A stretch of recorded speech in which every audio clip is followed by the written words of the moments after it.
Hello दोस्तों, कहानी दुनिया चैनल पर आपका स्वागत है। आइए सुनते हैं पूनम अहमद जी की लिखी कहानी कमज़ोर।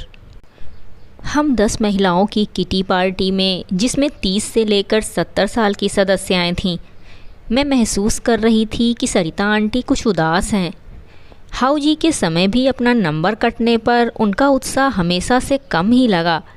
मैंने अपनी खास सहेली कविता से आंखों ही आंखों में पूछा कि आंटी उदास है ना। कविता ने भी मेरी बात का मूक समर्थन किया। हाउ जी, गेम्स, स्नैक्स के बाद किटी पार्टी का पूरा आनंद लेकर मैं, कविता और सरिता आंटी घर के लिए निकले। हम सब एक ही सोसाइटी में रहती हैं। हम तीनों का घर पास पास की बिल्डिंग में ही है, तो अक्सर हम तीनों साथ आती जाती हैं। अपने घर की तरफ मुड़ने से पहले मैंने पूछ ही लिया, आंटी आज आप उदास हैं? तबीयत तो ठीक है ना? हाँ सुमन, ऐसे ही दिल उदास है। कभी कभी अकेले मन घबरा जाता है। आज बेटी को ऑस्ट्रेलिया फ़ोन भी किया था, फिर भी तसल्ली नहीं हुई। खैर छोड़ो, मेरी लाइफ तो अब ऐसी ही रहेगी। वो तो तुम लोगों के साथ थोड़ा टाइम कट जाता है तो अच्छा लगता है। कविता की आंखों में आंटी की बात सुनकर आंसू आ गए। एकदम भावुक होकर बोली, आंटी आप उदास ना हो, हम लोग हैं ना। कोई भी ज़रूरत हो तो एक फ़ोन कर देना। सरिता आंटी अकेली रहती हैं। मुंबई में उनके कई रिश्तेदार हैं, पर कभी कभी उदास हो ही जाती हैं। आंटी चली गईं तो मैंने कविता को डांटा, ये क्या है, तुम्हें फिर रोना आ गया? क्यों इतनी कमज़ोर हो तुम? किसी की भी बात सुन तुम्हारी आंखों में पहले आंसू आ जाते हैं। कविता मुस्कुराई, सुमन मुझे भी नहीं पता ये आंसू कहाँ से आ जाते हैं, बस मेरा इन पर कंट्रोल नहीं है। मेरी कमज़ोर सहेली, कहकर हंसते हुए मैं भी घर लौट आई। कविता भी चली गई। कविता कुछ अंतर्मुखी स्वभाव की है। वो हर किसी से खुल नहीं पाती। पता नहीं कैसे कुछ समय से मेरे साथ अपने सुख दुख बांटने लगी है। कविता के लिए एक आध महिला तो उसके पीठ पीछे कह भी चुकी है, कितनी कमज़ोर है कविता। कोई भी अपना दुख बता रहा हो तो इसकी आंखें पहले भीग जाती हैं। मन से इतना कमज़ोर भी नहीं होना चाहिए। एक दिन मैंने कविता को फ़ोन मिलाया तो ना तो उसने मोबाइल उठाया और ना लैंडलाइन। मैं सोचने लगी, कहाँ है कविता? उसकी दोनों बेटियां हैं, तन्वी और मानसी। तन्वी इंजीनियरिंग कर चुकी है। वो MBA करने विदेश जा रही है। उसका एडमिशन हो चुका है। 3 महीने बाद वो चली जाएगी। मानसी 12वीं में है। मेरा बेटा पार्थ भी पेरिस जा रहा है पढ़ने। उसका भी एडमिशन हो चुका है। उसके जाने की तैयारियां चल रही हैं। मैं कविता को तो कमज़ोर कमज़ोर कहकर छेड़ती रहती हूँ, पर बार बार पार्थ के जाने का सोचकर मैं भी दिन भर रोती रहती हूँ। मैं तो पार्थ के बाहर जाने के पक्ष में थी ही नहीं, पर पार्थ की इच्छा को देखते हुए ही अनिल ने हामी भर दी थी। अब तैयारी हो रही है। नए बड़े बैग आ चुके हैं। रोज़ कुछ ना कुछ खरीदा जा रहा है। हर शॉपिंग बैग मेरा दिल और भारी कर देता है। कविता से जब भी अपने मन की बात शेयर करती हूँ तो वो भी मेरे साथ रोने लगती है, तो मैं हंसकर उसे चिढ़ाती हूँ। मैंने कितनी कमज़ोर औरत से दोस्ती कर ली है, जो मुझे चुप करवाने की बजाय मेरे साथ रोने लगती है। कमज़ोर लड़की। मैं खुद ही चुप हो जाती हूँ। तुम भी अपने आंसू पोंछ लो। तो फिर कविता मुस्कुरा देती है। मैं पार्थ की तैयारियों में व्यस्त थी तो कविता को फ़ोन करना दिमाग से निकल गया था। कुछ दिन ही बीते थे कि अचानक एक सुबह कविता का फ़ोन आया। सिसकते हुए बोली, सुमन। लेकिन मैंने उसकी बात काटकर बेचैनी से पूछा, कहाँ हो तुम? फ़ोन क्यों नहीं उठा रही? सुमन, विनोद को हॉस्पिटल में एडमिट किया है। क्या? मुझे झटका लगा। हाँ, वो अचानक बेहोश हो गए थे। क्या? अब कैसे हैं? बताया क्यों नहीं? बस डॉक्टर टेस्ट में बिजी थे।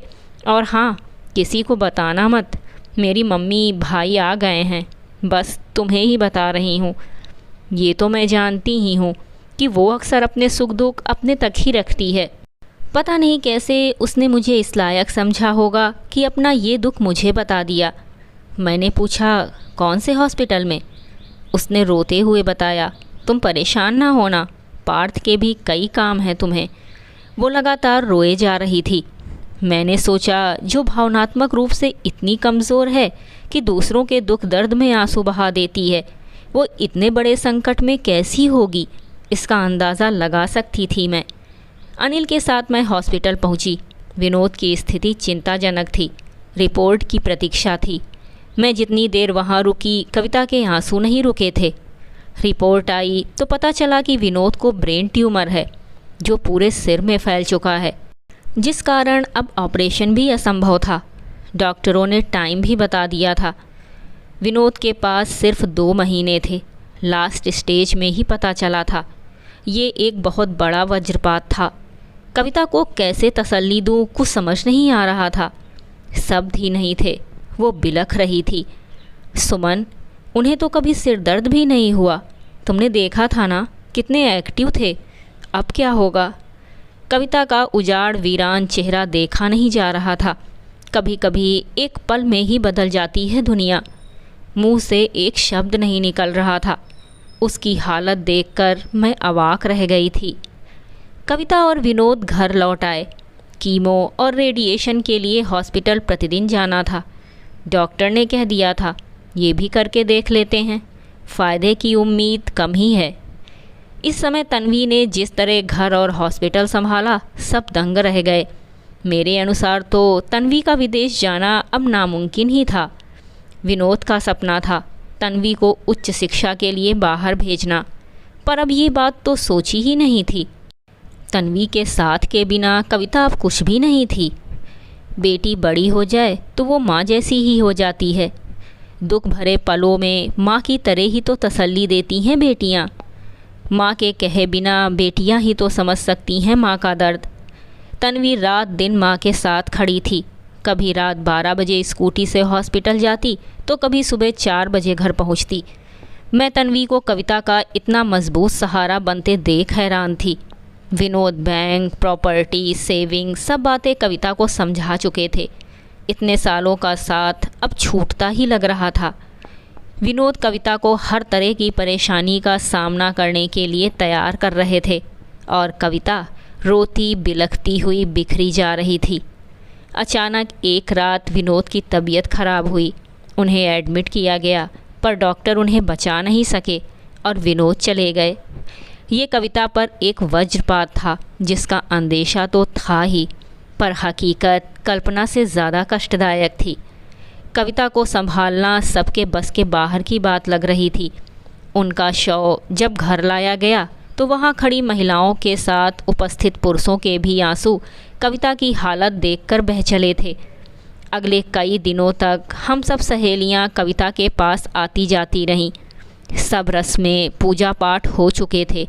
पहले पार्थ के जाने के बारे में और अब कविता के बारे में सोचकर मेरा दिल भी भारी रहने लगा था कि इतने कमज़ोर दिल की कविता अब कैसे रहेगी, कैसे संभालेगी बेटियों को। कुछ दिन बीत गए थे। एक दिन मैं कविता से मिलने गई। काफ़ी व्यस्त दिखी वो फ़ोन पर। फ्री हुई तो मुझसे हमेशा की तरह गले मिली। आंखें आज भी भर आई थीं। मैंने बात शुरू की। बिज़ी हो? हाँ बहुत, तन्वी की तैयारी कर रही हूँ। मैं चौंकी।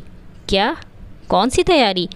उसे जाना है ना, फ़ीस जमा करवा दी है, जाने की तारीख पास आ रही है ना। मेरी हैरानी की सीमा नहीं थी। क्या बात कर रही हो कविता? कैसे रहोगी उसे भेजकर? एडमिशन हो ही गया है, वो अगले साल भी जा सकती है ना। नहीं सुमन, विनोद का सपना था कि वो जाए। मैं उसे अपना सहारा बनाने के लिए उसके कैरियर का 1 साल ख़राब नहीं कर सकती। कैसे रहोगी कविता? मेरा ही गला रुंध गया। रह लूँगी सुमन। विनोद जाते जाते बहुत हिम्मत दे गए हैं। बहुत कुछ करना है अभी तो। फिर वो पार्थ की बातें पूछती रही। थोड़ी देर बाद मैं घर जाने के लिए उठी। उसके कंधे पर हाथ रखा तो फिर उसकी आंखें छलक आईं। घर आते हुए मैं रास्ते में यही सोच रही थी कि हाँ, बेहद भावुक है कविता। किसी के भी सुख दुख की बात सुन उसकी आंखें भर आती हैं। वो कुछ भी हो, पर कमज़ोर नहीं है।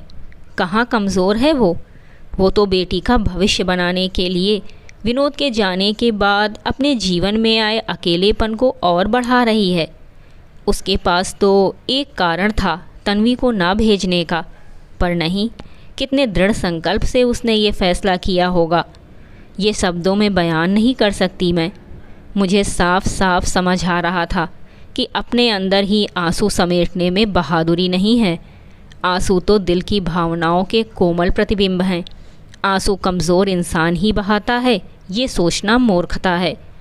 सबका दुख महसूस कर कभी आंखें भर आएं तो इसका मतलब ये तो कतई नहीं कि वो कमज़ोर है। अपने दुख तकलीफ़ में तो हर स्त्री रो देती है, पर दूसरे की पीड़ा महसूस कर आंखें भीग जाएं तो मेरे विचार से तो उन आंसुओं में नारी हृदय की निष्कपट कोमलता निहित होती है। मेरे सामने अब ये भी स्पष्ट हो गया था कि स्वभाव से कोमल नारी भी विपरीत परिस्थितियों में अपने घर बच्चों के लिए, अपने प्रियतम की यादों के सहारे स्वयं को कठिन से कठिन जीवन संघर्ष के लिए तैयार कर अपना मनोबल ऊंचा रखने में प्रयासरत हो जाती है। यही तो नारी की विशेषता है। अभी आप सुन रहे थे पूनम अहमद जी द्वारा लिखी कहानी कमज़ोर। उम्मीद करती हूँ आपको ये कहानी ज़रूर पसंद आई होगी। कहानी सुनने के लिए धन्यवाद।